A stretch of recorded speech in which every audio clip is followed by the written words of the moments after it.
My name is Karina Reynolds. I'm the Executive Director of Center for Book Arts. Thank you, Megan, for explaining all of that stuff. I'm going to get into the nuts and bolts of everything here because this session is a little bit different than the other conference sessions and probably a little bit different from the other events that you've been attending at the Virtual Art Book Fair. So first of all, I'm going to share a link with everyone in the chat right now. This link is to a Google Doc that everyone is welcome to add to. It's going to become a resource for everyone who's attending, as well as a place where we're keeping a record of all of our conversations that we have in the session today. So you can open it up, it's in a Google Doc. All of you have the ability to edit and add. And so that is important because we are all going to be breaking up into small breakout rooms. So we're not going to stay in the large Zoom room like we are right now. We're going to be in small groups of about 6 to 8 people, and each group will have its own discussion instigator. If you are a discussion instigator, let's see, I guess you are all at the top of the participants list. You could wave your hand, say hello, smile. We have, let's see here, we have Tiffany Barber, Colette Gator, Megan Liberty, Kanohi Nishikawa, David Sr., Tate Shaw, Levi Sherman, Vivian Sming, David Solo, and Kayla Romberger with us today. And so when you get sorted into your breakout room, these discussion instigators will be here to help you work through the conversation around the questions that Megan posed earlier. So the idea is that we're trying to get as much of a broad overview of everyone's opinions about these topics, ideas. We're kind of crowdsourcing a little bit. And let's see.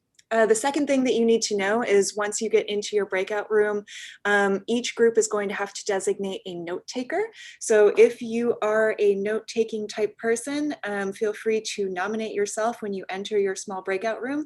Otherwise, your discussion instigator might pick somebody. So just a warning that that's going to come up and you'll be asked to take those notes in the Google Doc that I just shared. So the way it's going to happen is we're just going to automatically randomly assign people into these groups. You're going to be zoomed away into a smaller Zoom room, and you're going to have about 15 to 20 minutes for discussion before everyone is returned to the main group where we're going to kind of recap and share out what we had in our small groups. Then we're going to talk about the next question. We'll all go back into our same groups and we'll have more discussion, and then we'll come back again to summarize. So great. Okay, good. Did that work out well? Yeah. Okay. Everyone should be returning. Look at all these different people. Okay. All right, let's just give everyone a second to return from their breakout rooms. I saw lots of typing going on in this document. It looks so active. It's so exciting. Okay. All right. So welcome back, everyone. Do we have an interesting discussion so far? Yeah. Okay. So I was hoping that you all could maybe share out like 1 or 2 interesting points that came out of your small group discussion. Maybe the discussion instigators could unmute themselves or wave your hands and then unmute yourself so that we know who's going to speak first.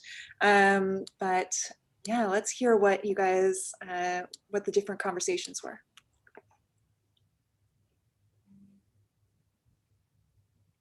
Colette. We got into a discussion of intentionality. I used the example of James Castle, who is an outsider artist. I don't know who's familiar with him, but he made, I see some heads nodding. He made books sometimes out of things that were already bound. You know, he made a book on top of another book as an outsider artist, and he did not speak Yeah, he didn't speak. I don't know if he could hear, but he didn't speak. So nobody knew what his intentions were, what he was doing, what he thought he was doing. So that was something that we talked about. There are times when you don't know what a person's intention was in making what they made. And I think we should look at it as a book. I think that when you're writing about these things, as a writer, you can decide this is a book, this is an artist's book, and I'm going to write about it from that point of view, whether that's how the person made it or not. And so, what the other things that we talked about were, the idea of accidental books, things that are books that weren't intended, again, weren't made specifically as books. Someone talked about concrete poetry and how that figures into aesthetics of books and aesthetics of words on a page, etc. Yeah. Okay, I'll stop there. Tiffany, did you want to respond or share something from your group? Yeah, I just was going to piggyback off of what Colette said in terms of these just a discussion about what constitutes an artist book. And is it a fine art object? Is it, what actually is its status, and who gets the right to call it that and or assign value to it? So we had a lot of different backgrounds represented in my breakout room. And so relatedly, we also talked about using language and terminology to invite and attract different publics so that we can start to diversify and decolonize the kind of idea that the artist book space and print culture in general is like, kind of white, predominantly white. And then again, related to what Colette's group talked about, the kind of audience, like when you're writing about artist books, like who are you speaking to? What kinds of expectations are there in terms of the form of the writing? Is it, if you're writing an exhibition catalog essay, obviously more formal language or jargon, but you can push against that and use more common terms, a more colloquial language. But if you're an appraiser, then you have to, you're kind of up against bureaucratic processes. So that was a little bit of the conversation that we had. That's very interesting. Did anyone else touch on the idea of audience? Part of, yeah, I was going to say, building a little bit on what I think Tiffany was talking, we talked about the notion of a little bit of different audiences, but particularly we spent some time talking about both helping out people new to the field, but also to students and makers. And so a lot of times people who are coming through student programs have a challenge describing and talking about their work. And so, looking at how to put together a vocabulary and potentially keeping it smaller sort of helps with both the clarity, but also talking about dealing with cross-cultural and language issues that, thinking about sort of one path of this that is addressed to that, new to the field, or I'm a student or a new maker of objects who wants to talk about their work could be very helpful. And we started collecting some examples of some projects and work that's going on in that area. Some of it also builds on collaborative ideas and some of the wiki kind of model of helping to maintain descriptions and examples. That's interesting. Oh, sorry, Tate, did you want to go?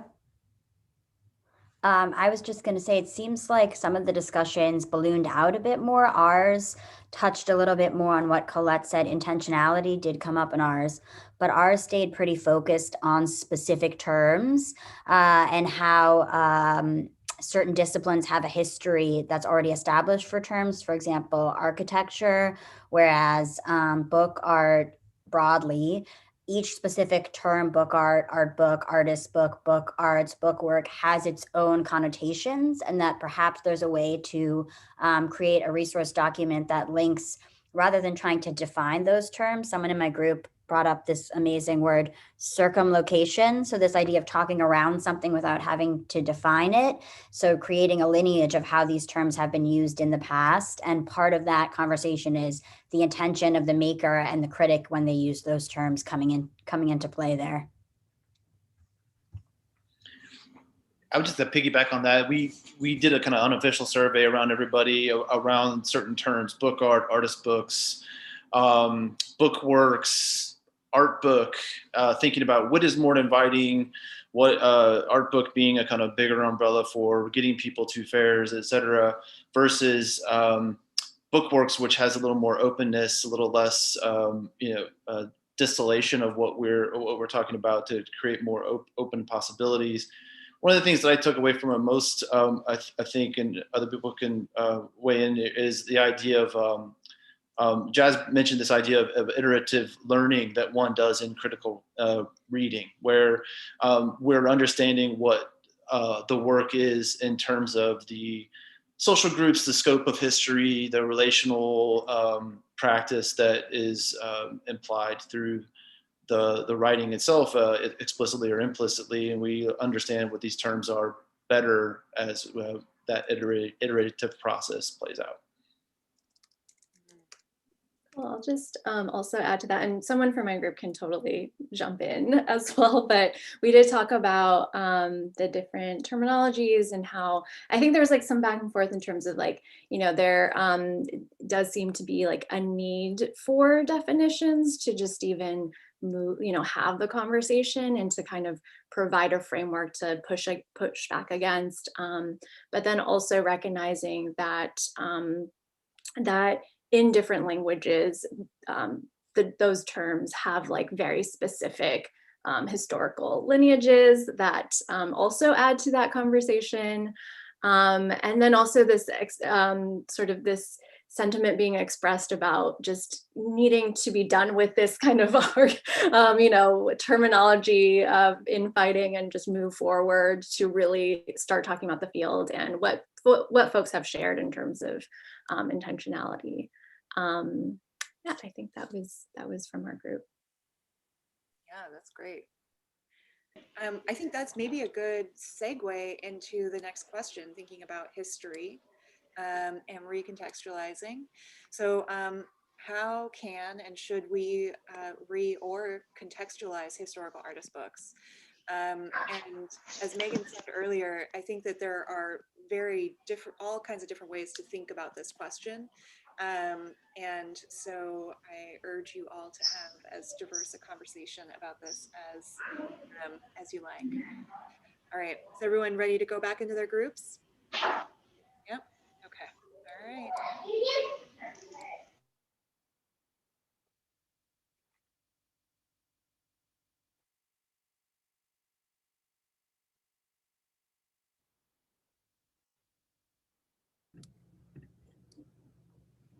Hi. Hi. How are you? I'm afraid I've just jumped in very belatedly, so I'm just gonna listen. Okay, I'm gonna drop you into a room. Okay. Okay. I'll I jumped in belatedly too. Sorry. I was very late. You. Conflicting me.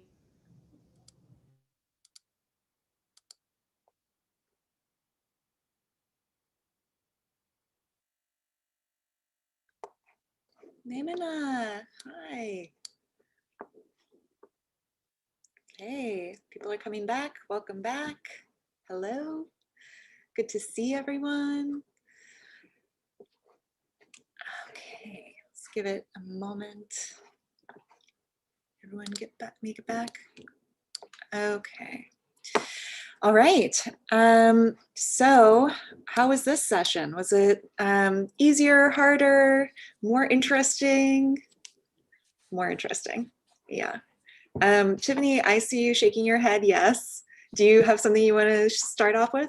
Yeah, I was just going to say, I don't know if it was more interesting per se, but I think that because there were people from the first session that were also included in the second session of my breakout room, we kind of had a starting point to launch from, which picked up where the group discussion left off. And so we went back to this idea, these kind of early conversations about definition as a way into the question of terminology, or as a way into the question of historical context. And so we talked about some of the problems actually that we have with the way that history even operates within this field. So that comes with, like, limiting terms, like if the artist's book or object predates the 1960s, for instance, and is outside of the US, terms like primitive or outsider can be actually dismissive and offensive, right? And so the call or the demand for more dimensionality and nuance in terms of place versus process. So rather than calling it from the Western context or, non-Western context, saying what it's actually, like, describing what the book is actually doing, or how it's made through pouring, or, things like that. So thinking about process. And then also thinking about avant-gardism and experimentation as part of the artist's book narrative that was actually trying to evacuate the confines of the art market, which in fact we're kind of back in, right? And so how do we agitate and how do we make, like, a kind of anti-artist book or something like that? So those are just a few thoughts. Who wants to respond? I'll just say that process came up, and though we didn't use that term exactly, we built on our first session where we really wanted to expand the way we describe artist books to encompass something like performance. And Erin Michelson had a really lovely way of putting it. As a cataloger, when she describes artist books, she conceives her task as describing an experience that you move through, so that all the sensuousness and immersiveness of engaging with that book, what Tiffany just said, what it does, is kind of conveyed through the description. Now, given that provisional kind of method, we then took on the task of, well, how do you describe historical artist books? And what we came to realize is that there are so many artist books under that rubric that haven't been recognized as such. And this gets us into the question of decolonizing our notion of the history of artist books, which is that we want to open up the definition of the artist book beyond its binding and beyond its codex form, to begin to include contained but not bound experiences with information, with different kinds of art. And so in that regard, we began to open up our conversation to Kipu, wampum, African-American quilt traditions as one way of thinking about the artist books beyond a particular bound object. Because again, we were working from a method that was describing an experience of something you move through, not just anything and everything, an infinite possibility, but a kind of enclosure or containment that was not bound, that invited you in, and our task is to describe the experience of moving through that. Thank you. I guess we have kind of a follow-up or a twist on that as well. I had sort of started the conversation off thinking about what are some of the disciplines we come from, what vocabulary and traditions and histories are we borrowing from. But out of like the 6 people in the group, one person has a background in offset printing, one person came from commercial publishing. I have a graphic design background and currently work in publishing, academic publishing as a day job. So I think that part of the history or the language we have to preserve is also these trades and these processes that do have like blue collar or trade origins, or at least are tied up in those those histories and those economics, and trying to help people traverse like the gap. Somebody that has that background, say in trade publishing and in art practice or an interest in art, how can the vocabulary sort of be the bridge instead of like a barrier between those two worlds? How can we bring those people into artist books? One, we also had sort of some people with perhaps more background in some of the historical archive and related areas. And there was a strong sense that there's not clearly anything or very much about this that is specific to the artist book world. And that this has become such a broad topic, and there's some very extensive sort of experience and guidance in dealing this with processing historical archives and related material, that we might not have to invent or solve this problem.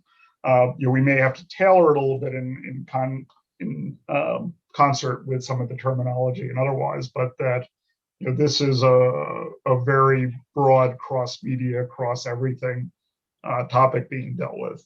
And so sort of talking about some of where we can potentially leverage rather than trying to come up with things. There was sort of one other interesting or sort of different interpretation of the problem statement, which had to do with looking at sort of pre-20th century artist books and deciding whether you think of them or needed a whole different language and context around what being an artist book means in the context of Blake or something like that. And so there was, leaving aside the problematic content, there was a question of whether the same language in talking about books made by artists with some of that intent in earlier centuries is a different flavor of the question. And we didn't get into that too much, but it was an interesting answer to the question of, well, what about these 19th, 18th century examples? So those were some of the things that came out of our discussion.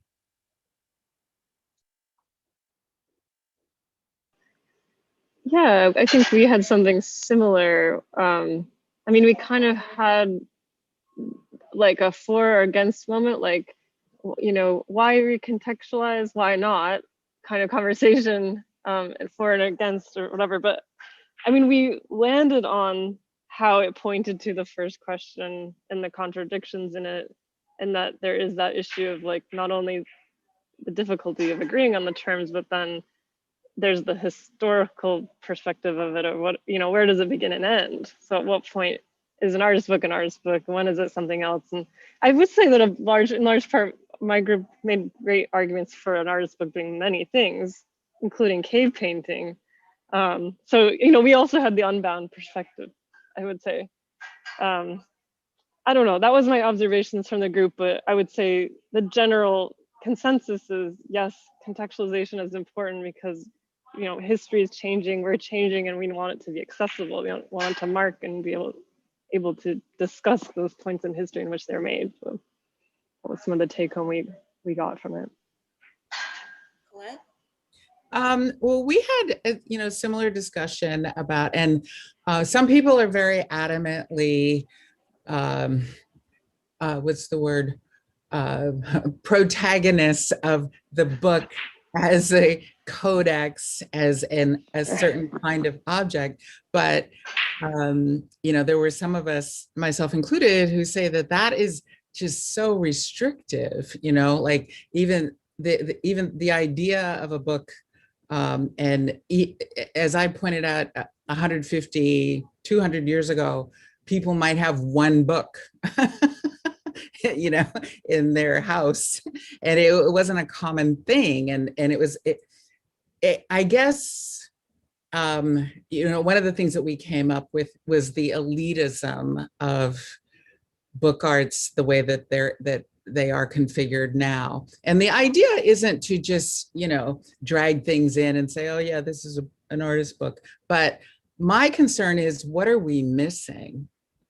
Like what is out there that we haven't seen or considered or studied because they were looked at a certain kind of way, and everybody had really interesting things to say. And I totally get, I love books, and I'm not saying that sounds condescending, but I totally get being really wedded to this idea. And this is the thing, this is why these habits and conventions and categories are so hard to break, because people have spent so much time and energy creating them, and and valuing them, and creating this whole history. That doesn't have to go away. We just have to think about how it gets expanded.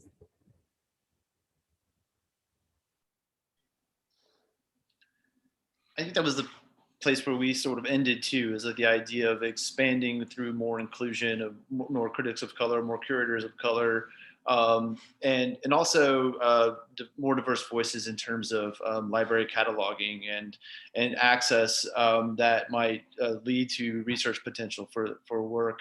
And by doing so, expand to other than Western Codex forms because of multi-dimensional histories coming to these works. Largely, so far, you're dealing with a pretty one-dimensional frame through which to look, at least in terms of like, canons or collections of critical writing and so forth. And therefore, more voices leads to different perspectives in general.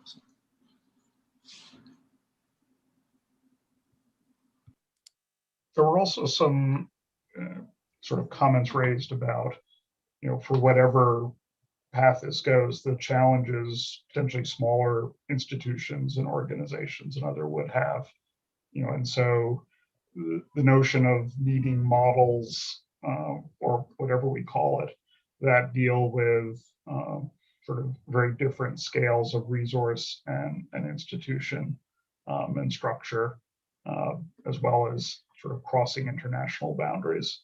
And we had a fairly international group, and so the challenges of doing this, and then what reasonable expectations are and what tools would be as things sort of move into different scales of organization in different countries,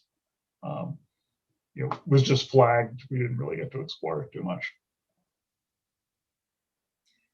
Are there any other groups that we haven't heard from yet? Hey there. We had a few librarians and librarian students in my group, so the conversation skewed in that direction. Particularly in their vein of like recontextualization. I really feel very seriously that like my job, like I run a library in an art museum, a modern and contemporary art museum that collects artist books. My job right now is to recontextualize the collection in ways that changes its grounding in ways that recognize that the history of the collection is steeped in colonialism, in patriarchal and racist structures.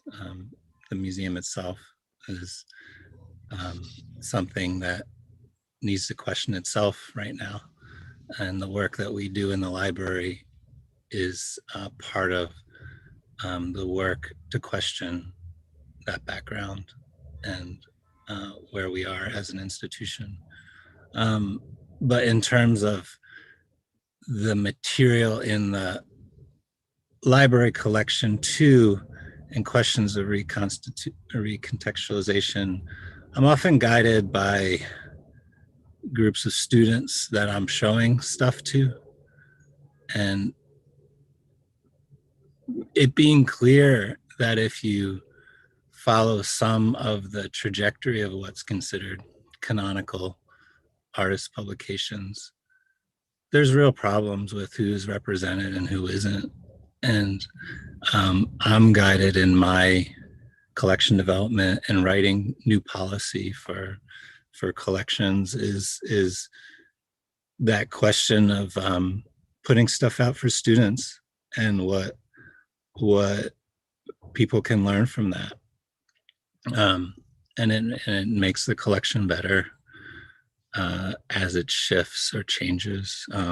Not to say that there's not work still to be done, but I think from a librarian or an institutional perspective, there's issues of collection development. There's issues of controlled vocabulary that are constant, and we need voices from the outside to affect that vocabulary. And at the same time, we can help people within these conversations to understand that they don't have to necessarily reinvent the wheel in terms of controlled vocabulary, but also there's real assistance needed as well. I don't know if that last part makes sense, but and I think within the book fair, you can see an attempt to recontextualize what we're talking about.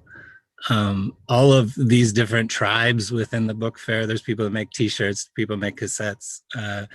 I like the term artist publications because it fits a broad umbrella. Maybe it doesn't work totally with like unique things, but artist publications works for me broadly in terms of like getting at the variety of things. But anyway, I'll stop talking. Thanks. If I could just add a little bit to what David was just saying, it came up surprisingly in my second conversation with my group. There was a librarian there, and we talked a little bit about the resources of the curatorial department versus the library, and then how that impacts who gets to collect what kinds of materials, and then how that changes the way that a user or visitor or reader can access those materials, whether they enter the curatorial collection or the library. And from that, I just thought I was actually really surprised at how much overlap there was between these two topics. When we were first generating these sessions as BAR, we were thinking about these as being kind of two separate topics, but immediately in my group, as many of you have echoed, there was a lot of overlap on how the terminology itself needs to be contextualized historically, how the two go back and forth, how these things are so related in a way that I actually was really excited to see.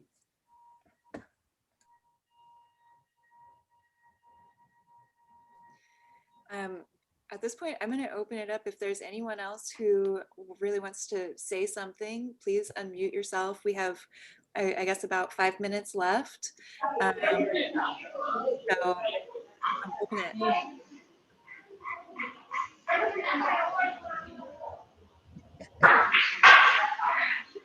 Hi, can you hear me? Yeah. Oh, okay. I just real quick here. Yeah, you need to mute. It's somebody else's noise. The first thing I just say is that we're taking inventory of ourselves, right? And I'd say the other thing that other people hinted to, I think you need to take inventory of what your audience is capable of, right? And that sounds like really general and whatever it is, but like there's another side of the coin here, right? We can have people that represent what we think is some other groups, right? That concludes. But in some ways, the conversation has to also go into like, who are we talking to versus at, right? So the wider scope is that, if I'm, and this is a total generalization, if I have a bunch of fifth graders or whatever we're going to call that group, I'm not going to talk quantum physics, right? So that other part of who we're talking to, even though we can have representatives of what we think that group sees, right, to put in spots or whatever, the general notion of consciousness, right, has to go to who are we talking to and where they, and it sounds awful, but what are they capable of hearing? If anybody could judge that, who knows? That's a whole nother discussion, but we're taking our own inventory, which is great, but we need to see what's out there and what actually, that's it, what I got. I have too much time. Thank you. Thanks, Billy. Anybody else? Colette? I just want to say, apropos of nothing, I love that some people are in the light and some of us are in the dark.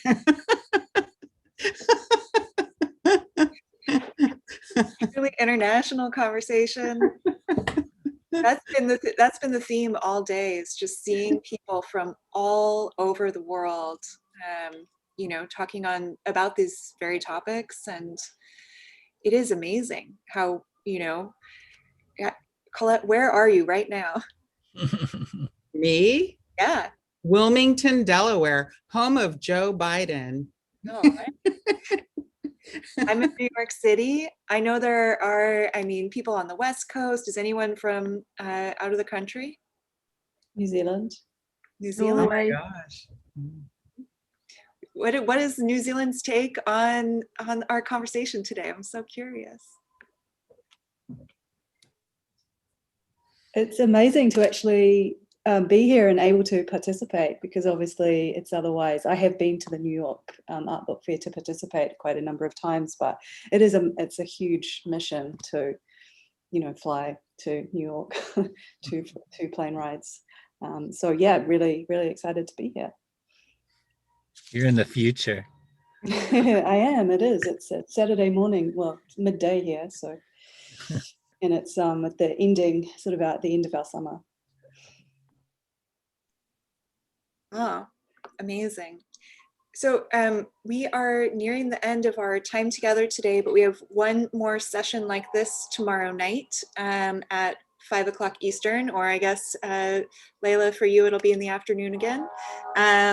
And I hope that you all will be able to come back and join us, because we're going to have more conversations similar to this. And I think that they would build really nicely off of the things that we've all been talking about today.